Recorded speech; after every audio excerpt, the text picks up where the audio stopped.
અને આજુ એવું ના કહેવાય કે અહીં ભૂતળું રખડે આ લઈ જાઉં, કારણ કે આને જે છે એ દબાઈને બેઠી હે ભાઈ.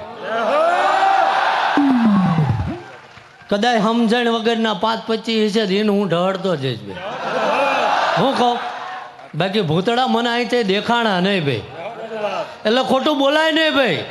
જે છે એની ઉપર ધૂળનો ઢળીમલો કરીને પગ મેલીને બેઠી છે ભાઈ. ઝાલા એટલે ખૂબ મજા છે. આ પુણે આ ભગવો આ મેલડી એવું કે એક દાડો અમર થઈ જવાનો છે. આ ભલે જેવું દેખાય આ વ્યક્તિત્વ, બાકી એક દાડો મંગલપુર આ મનહર ભારતીનું એવું કહેવું પડશે ભાઈ. શું કહો? લખવું હોય લખી લેજો, કારણ કે હું 5 ઓરા મોર બોલું એ બનાવી દઉં છું ભાઈ.